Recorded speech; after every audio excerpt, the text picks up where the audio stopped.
That's running. Beautiful. So last week we had the Sermon on the Plain, the beginning, and we will refer back to one or two things we said as we go. But just as we start, it is important to remember the most important thing is that when the Sermon on the Plain begins, Jesus is standing among a multitude of people, and Luke tells us that power is flowing out of him. That is the way we ended last week, and is where we will pick up this week. Power flowed out of him, and people wanted to get close enough to touch him. Now, that power, we said in Greek, is called dynamis, dynamite. It is an explosive, volatile potential that God's grace has to change the world into his kingdom. Now, before we begin, I want to warn you. We had a lecturer who was fond of beginning his classes with the following image, and I find it quite helpful. He used to say, biblical scholars, preachers, are the best bomb technicians in the world. They're the best bomb squad in the world. You know the guys who defuse bombs for the police and for the army? Dangerous work. But if you're very good at it, then you can take a bomb, this thing with so much explosive, volatile, and even violent potential. And if you're very good at your job, you can take that volatile piece of energy that is lying there waiting for the right spark or message or switch, and you can take it apart wire by wire, piece by piece. And when the best bomb diffusers are done, what are you left with? A bomb? Bunch of pieces, right? Now, this lecturer was fond of this image because he said biblical scholars have a way of taking the most dangerous, volatile, explosive, powerful message in the world and of pulling it apart piece by piece and explaining away every little a novelty in the text to such an extent that when we walk out, you know exactly what every part is, but you no longer have a bomb. You've lost something of that power. I say this because we do have to pull a few wires apart to make sense of the text, but my hope is that when we leave with the thing intact. We leave with a stick of dynamite in our pockets and not a disassembled, deconstructed piece of power. So let's keep our fingers crossed and keep that in mind as we move through the text. Luke 26 verses 6 verses 27 to 38. But I say to you that listen. Now, when Jesus says listen, he means it. Listen now. Give me your attention. Love your enemies. Do good to those who hate you. Bless those who curse you. Pray for those who abuse you.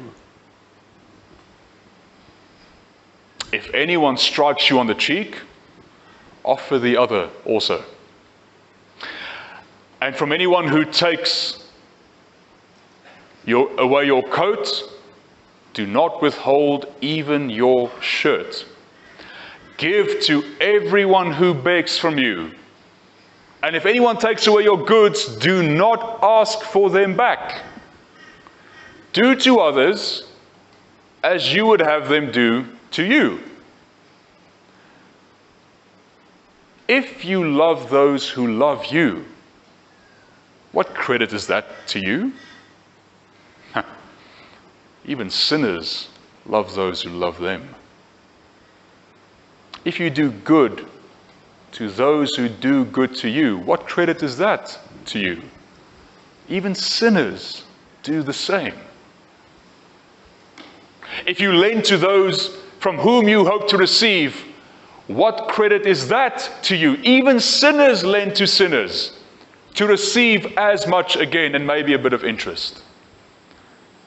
But Love your enemies. Do good. Lend, expecting nothing in return. Your reward will be great, and you will be children of the Most High. Why? For He is kind to the ungrateful and the wicked. Be merciful, just as your Father is merciful. Do not judge, and you will not be judged. Do not condemn, and you will not be condemned. Forgive, and you will be forgiven.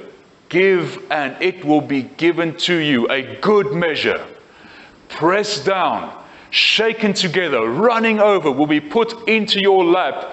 For the measure you give will be the measure you get back. This is the word of the Lord. You know the expression, familiarity breeds contempt? We must be careful that we are not so familiar with this particular bomb that we can almost take it apart with our eyes closed. We must engage with the reality of what Jesus is saying as if we are hearing it for the first time. To help us in that, let's have a look at some of the color-coded pieces. Okay, now, well, before we do that, let's quickly just talk about one or two things. Sociologists and anthropologists in the 1800s, 1900s, as they went around the world researching and spending time with different primitive tribes, they came upon some tribes that would completely ruin and destroy each other in rivaling signs and deeds of hospitality. What I mean by that is that two chieftains of two neighboring villages would be locked in a kind of battle, a competition of generosity. And so Chieftain A will invite Chieftain B for a lavish banquet and give him the finest seats and the best celebration gown and the finest food and wine. Wonderful show of generosity and of hospitality and of goodness. And Chieftain B, who was the recipient of all this goodness, would go back to his village and immediately be at a disadvantage, wouldn't he? Because, well, if my rival chieftain treats me that good, that well, then I must throw a feast for him as well. And so Chieftain B will invite Chieftain A for an even more lavish feast. The food is even better. The wine is even better. The cloak that he wears is even finer and more luxurious. And immediately Chieftain A is in the position that Chieftain B was just in. And so he throws a more lavish feast, and then Chieftain B tries and does the same.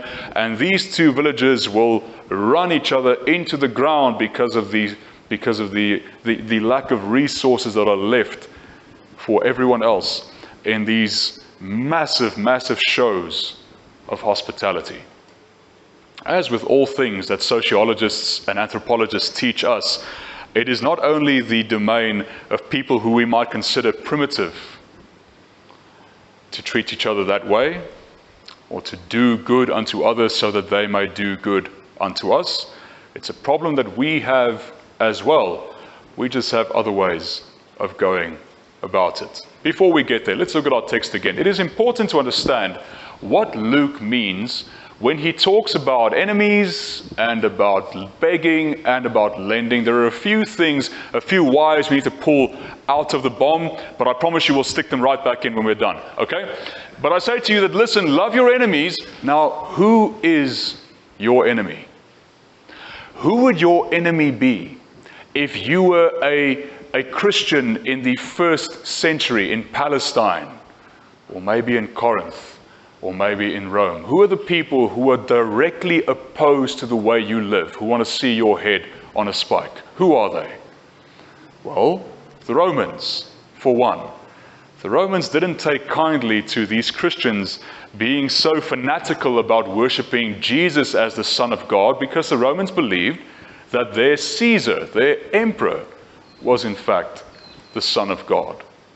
But it goes deeper than that. We know also from Luke's account of the first church that the Jewish authorities, the scribes, the priests, the Pharisees, did what they could to slander and to abuse and to sabotage and to curse this new group of Christians. Your enemy, well, I say this with a sincere hope. I hope you don't think of your enemy simply as your neighbor who trims your hedges too short to your liking. It's more than that. It's deeper than that. It's more dangerous than that. Luke is writing into a time for a people who could identify their enemy by the color of their cloak, because the Roman soldiers wore red cloaks. And the Pharisees wore all kinds of robes. You could point at your enemy and say, there he is. That is the enemy, and that is the person Jesus is commanding me to love. What is it about that person that makes him your enemy? Well, it is that person whom you call your enemy. It is his or her unwillingness and perhaps inability to meet your goodness, to reciprocate your goodness. Your enemy is the person who responds to your goodness with hate. That is your enemy in the way that Luke means it here. Luke is talking about Jewish authorities and Roman soldiers who will meet your best intentions of praying for them and blessing them and trying to be on their side with violence and death and persecution and destruction and think nothing of it. Your enemy is not that person at work who you don't get along with. Your enemy is the person who responds to your goodness with hate. We need to pull that wire out. Otherwise, we fall into the trap of thinking of everyone who is different to us as our enemies. That's not what Luke means. Luke is talking about specific people in a specific time. And our enemies no longer wear red cloaks. They're no longer so easy to identify. Although, if you watch American news, then you think they're all red anyway. But maybe that's a different sermon. Okay, very well. Enemies, we know who they are. What about these who lend from you? Everyone who begs of you. Now here again, we need to pull a wire out of the bomb and just have a look at what it amounts to, what it teaches us. In the world in which Luke wrote, the world in which Jesus lived, the world filled with Greeks and Romans and everything in between, reciprocity was a very important social lubricant. It was something that was an unwritten rule of all social engagement. I would not engage with you in any kind of transaction if I was not sure of the fact that when push comes to shove, you would be able to reciprocate whatever I have given for you. You would not lend money to one who could not give it back. You would not help someone on their small holding or their farm or in their factory if you could not expect and receive something back. We do this as well. We do it more subtly. But in Jesus' time, it was a fact of life that you did not engage with people who could not give you back what you have given them, what they owe you. This is why the rich only helped the rich and the poor were left on their own. Because if you did not have a reputation as someone who could give back what you have received, then you were left all alone. And yet, Jesus says, you know what? Give and do not receive a thing back. Not just to those to whom you lend money, but even to those who beg of you. Do not ask, what are you doing with it? Do not say, don't you go and buy alcohol with this money. Give. Let go. Ultimately, do not impose your ideas on the goodness you give to others. The one in blue, the golden rule, do to others as you would have them do to you. We could almost make a sermon just about that, but just for today, we won't focus on that because it's so well done. so well known. And then this piece here where Jesus really drives the message home.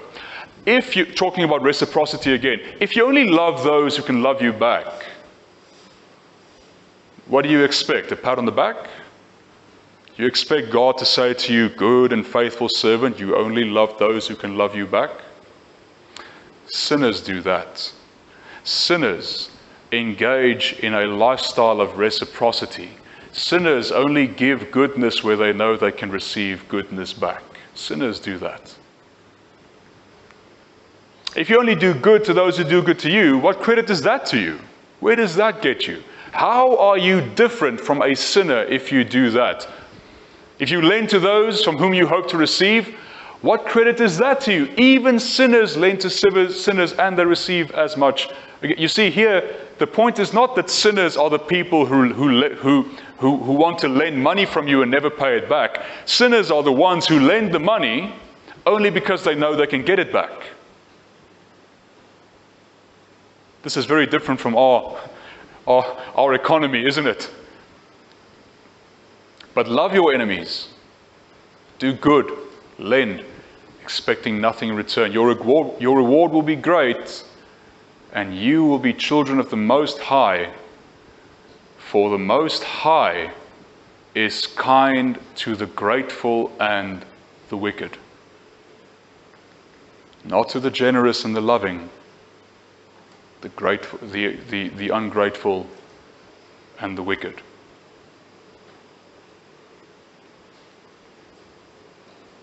(36) is Jesus' take on an Old Testament commandment in Leviticus and in Deuteronomy. In Leviticus and Deuteronomy, the Lord says, "Be holy as I, the Lord your God, am holy." Here Jesus changes it slightly and says, "Be merciful as the Lord your God, your Father, is merciful." God's defining feature for Jesus is not his holiness, it's his mercy. For Jesus, in this time of Epiphany, God's defining feature is not his holiness or his judgment or his wrath. It is his mercy and his love and his kindness. That is the message of Christianity. It goes one step further though. We are called to live in that mercy ourselves. Do not judge and you will not be judged. Do not condemn and you will not be condemned. Forgive and you will be forgiven. Give and it will be given to you. A good measure, pressed down, shaken together, running over, will be put into your lap. For the measure you give will be the measure that you get back. Why are you good to other people? Why are you such a good person? Why do you care about your neighbor? Why do you show them compassion and love and kindness?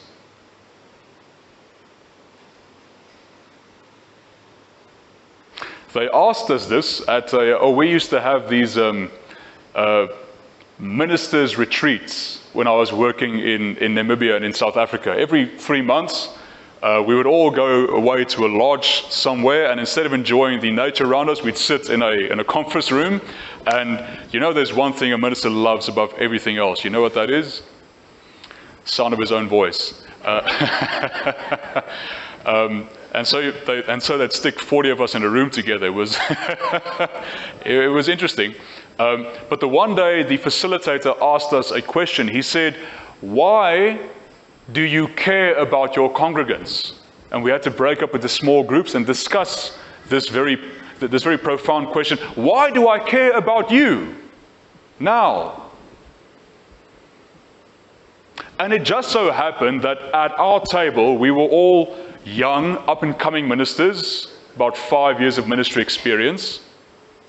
And very quickly, as soon as we turned to each other, one of my good mates said, "Look, I know what the answer is. I know the answer he expects." He expects us to say that I will care about you so that in turn you will care about me. I will come and visit you in hospital. I will phone you and ask how you're doing. I will shake your hand and look you in the eye on Sundays and make you believe that I truly care, so that on some level, you will care about me. My friend said this. He says, look, I know what this guy's doing. That's the answer he wants. That's not the right answer. The right answer is, I care about you for your sake. So let's say that. Right. So he asked us all to give our feedback. And because we're the youngest table, I was the spokesperson. I stood up and I said, I care about my church for their sake. I care about the people in my church simply for who they are. And I sat back down. And the next group got up, and there were a bunch of guys who were towards the end of their ministry. And I remember so clearly, their spokesperson got up and he began by saying, we just want to call our young brothers in Christ to order and tell them that they are completely naive and deluded. The correct answer is that I care about my congregation so that they will care about me. And it was a strange and a somehow damaging experience for me. That there are people in ministry with me, and I'm not bashing them, I'm telling you the story, who think about their churches and about caring for their churches in such a cynical way. And I don't blame them. And I don't blame anyone who is good to another human being so that they may receive something in return, because that's who we are. That is our nature. That is why tribes destroy each other in signs of hospitality. That is why you can never truly give a gift. Because what do you do when I give you something? You thank me, I hope. What do we teach our kids when you give them something? What's the first thing we teach them to say? Thank you. And what are they doing when they say thank you? They are returning to some small measure something of the gift I have given them. And have you ever given something to a grandchild and they don't say thank you? You're absolutely, you're indignant. How dare this child not thank me for my generosity? Well, maybe it's because it's not generosity in the first place if you expect something back. We cannot truly give a gift because on some level we always expect something back. This is human nature. This is what makes you a sinner, according to Luke. Sinners give and expect something back. Sinners love and expect love back. Sinners lend and want the money back. And if you do that, well, you're in good company. We all do that. And in the history of creation, there is one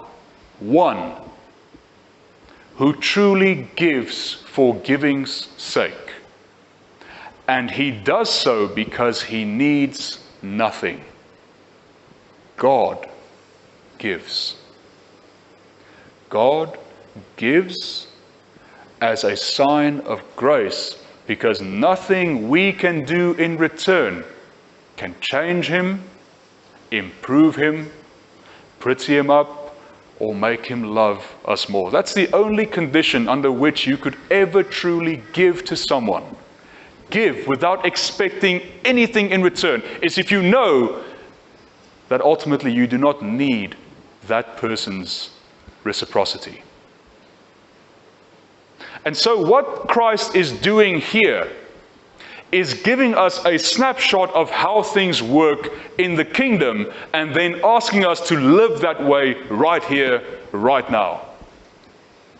He is saying to us, in my Father's kingdom, where you are called children of the Most High, we give, and we give freely, and we give lovingly, and we expect nothing in return. And I ask you now to live that way in this world, where goodness is simply an obligation and a social lubricant, and a way of ensuring that you will have something on your table tomorrow. I need you to understand, this is why Jesus begins by saying, listen. I need you to understand that goodness as obligation is sin. If you do good so that others will do good for you, you are no better than the sinners Jesus talks about. But if you consider goodness as grace, well, you're still a sinner, but you have seen the face of God.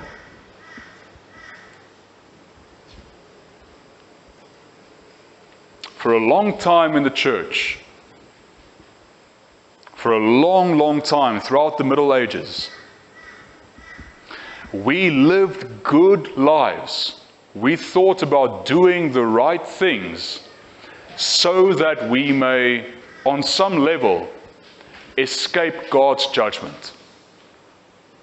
For a long time, we lived good lives because we believed that God would repay your good deeds by not punishing you. And we've come a long way since then. But now we live in a time, it seems to me, where we default into the other direction. And we live good lives and we do good things because we believe that if we do good things, God will somehow bless us or reward us or is somehow obligated to return the favor. Both of these amount to sin. And it is not just in our relationship with God, it is in our relationship with each other that we must be so careful of defaulting to either extreme. If you only do good things for your loved ones so that you will not have to deal with their anger and their disappointment and their judgment, that's not love. And if you only do good deeds for your loved ones so that on some level you may be rewarded for your goodness, that's not love either. Love is wanting with every fiber in your being the good of the other and expecting nothing in return. Love is wanting and working towards the good of the other and expecting nothing in return. It is loving the one who hates you without expecting their behavior to change. How radical is that? Why do I love you if you treat me poorly? Because I believe that my good behavior and my love will soften your heart towards me. It's not love. It's not the love Christ means here. Why do I bless you when you curse me? So that you will stop cursing me. That's not what Christ means here. He's not saying, bless those who curse you so that they will stop cursing you. No. Bless them regardless of their actions. Pray for those who abuse you.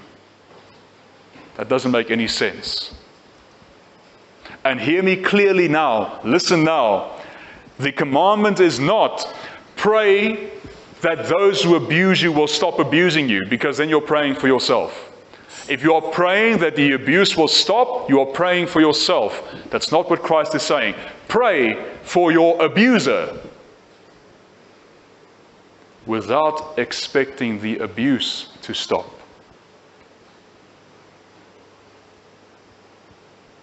Because the measure of your expectation will be the measure and the indication of how far removed you are from this kingdom standard that God expects.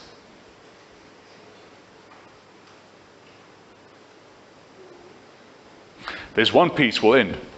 There's one piece at the end that gives me hope. That makes me think, somehow we're not as far from this as we think.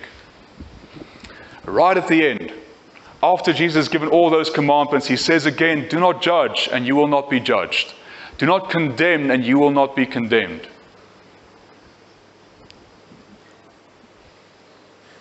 It's important now also to say that there are two ways of thinking about God. The one way of thinking about God hinges on the words, so that. And it is a way of thinking about God that goes like this. I will not judge so that God will not judge me.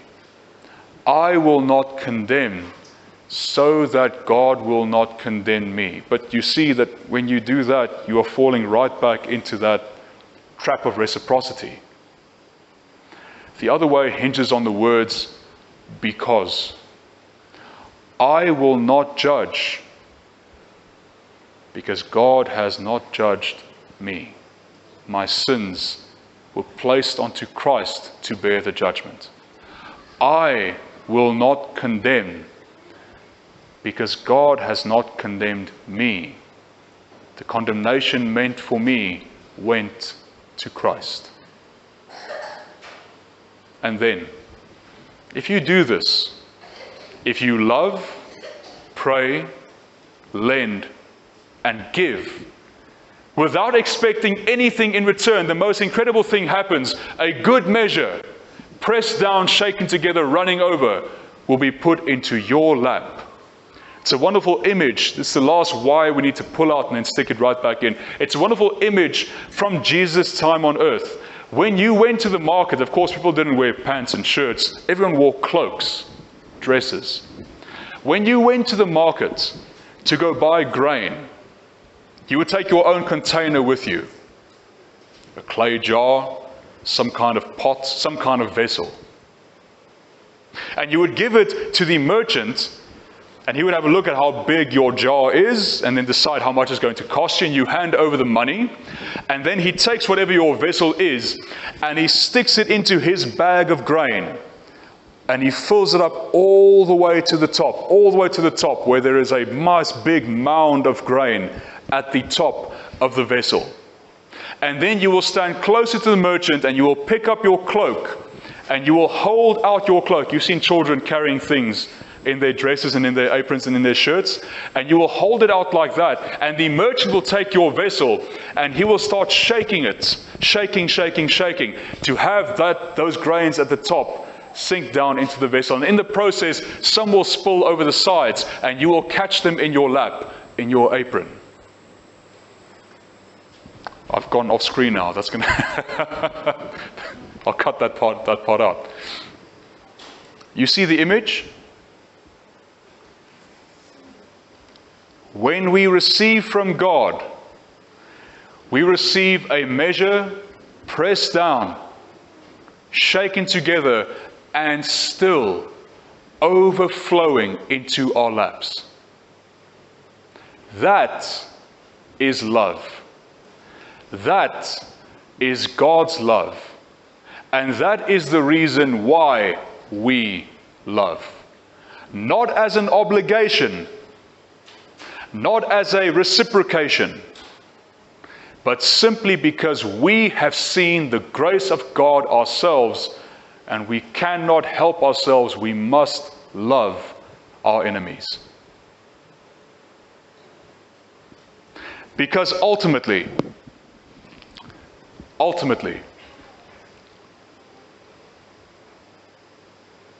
God is not kind to the just, the merciful, the good, the loving. He is kind to the ungrateful and the wicked. He makes his sun shine on all of creation. He sends his rain on all his people.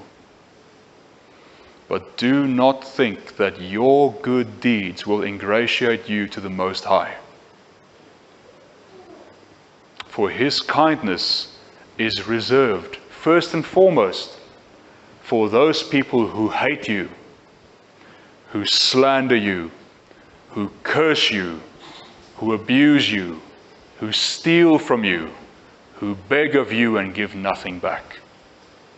And the only reason why we must love them the way God loves them is because He loves us, despite our wickedness and our selfishness and our ungratefulness and our inability to leave this vicious cycle of reciprocity.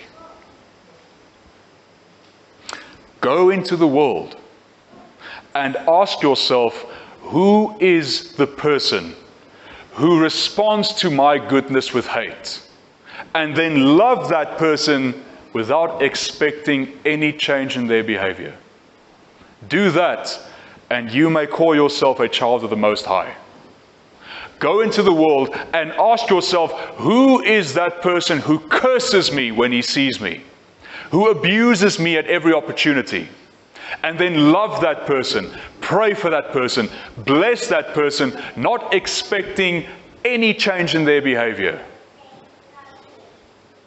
And a good measure, pressed down, shaken together, overflowing, will be put into your lap. Because this is the measure of grace that we have received. This message makes absolutely no sense. It is the worst way to think about politics, warfare, economy, foreign policy, name it. It's the worst way to run your household. It's not meant for this world. And we have spent so much time in church pulling the wires of this message apart and then leaving each other with the bits and pieces and wondering where the power has gone. Let's put the wires back. Let's put the thing back together. Let's be transformed by the power of the Spirit to live in this way, even though we are not of this world. Let's live with goodness as grace, not as obligation. Let's pray together. Music team, you can come take your places. And then stand after our prayer and sing, "Make me a channel of your peace."